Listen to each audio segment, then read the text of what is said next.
আসসালামু আলাইকুম ভিউয়ার্স, আমি তাহরা নওশর আবারও চলে আসলাম নতুন একটা ব্লগ নিয়ে। আজকের ব্লগে থাকছে আম পোড়া শরবত। সাথে থাকেন আর দেখতে থাকেন কিভাবে বানালাম। খুব সহজে আসলে আম পোড়া শরবতটা আজকে বানিয়ে আপনাদেরকে দেখাবো।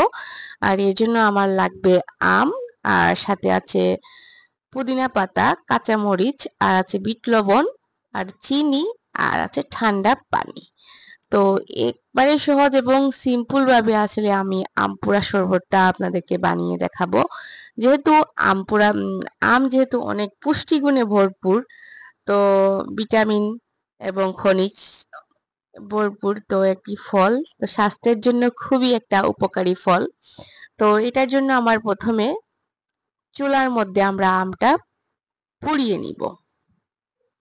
তো পাশাপাশ করে কিন্তু আমি আমটাকে ভালোভাবে পুড়িয়ে নিব। যেহেতু অনেক গরম এটা, তো একটা সাহায্যে আমি আসলে আমটা পুড়িয়ে নিয়েছি। আর এখন আমি সবগুলো প্রিপারেশন করে নিব। তারপরে আমকে প্রথমে ছুলাইয়া নিব।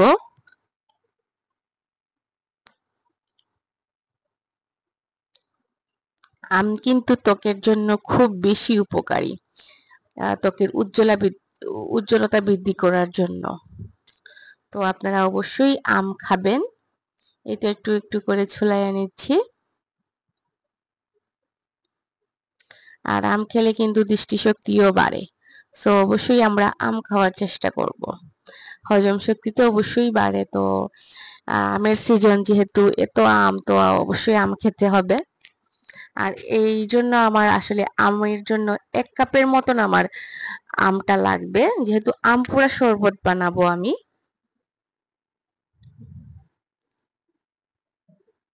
এখন আমি ব্লেন্ডারের মধ্যে দিয়ে দিলাম 1 কাপের মতন আম, আর প্রয়োজন মতো চিনি, বিট লবণ, হাফ টি স্পুনের মতন পুদিনা পাতা কুচি, সামান্য কাঁচামরিচও দিয়ে দিলাম 1 টির মতন। তারপরে পরিমাণ মতো পানি দিয়ে দিব।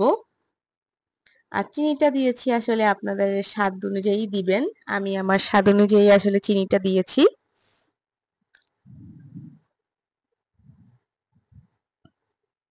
তারপরে ব্লেন্ডার করে নিব। আপনারা চাইলে বরফের কুচি দিয়ে কিন্তু পরিবেশন করতে পারেন। তো এর জন্য আমি গ্লাসটাকে একটু হালকা একটু মরিচ আর লবণ দিয়ে ডেকোরেশন করে নিয়েছি। যেহেতু আম পোড়া শরবত বানিয়েছি, তো একটু ডেকোরেশনটাও করে নিলাম। আর এখন ঢেলে নিলাম আম পোড়া শরবত। খুব টেস্ট হয়েছে আসলে, ঘরে একবার হলেও বানিয়ে দেখবেন। আমাকে কমেন্ট সেকশনে জানাবেন কার কেমন লাগলো। তো যেহেতু গরমের সিজন, অবশ্যই আমরা আম পোড়া শরবত খেতে হবে সবাই। তো তাই আমিও একটু বানিয়ে নিলাম। আর সাথে একটু পুদিনা পাতাটাও দিয়ে দিলাম ডেকোরেশন করার জন্য। আসলে দেখতে যদি ভালো হয়, খেতে অবশ্যই ভালো হবে, এটাই। চোখের যদি আপনার তৃপ্তি হয়, তে খাবার এমনি তৃপ্তি এমনিতেই হয়ে আসে। তাই আসলে আমি একটু ভালোভাবে ডেকোরেশন করার চেষ্টা করেছি।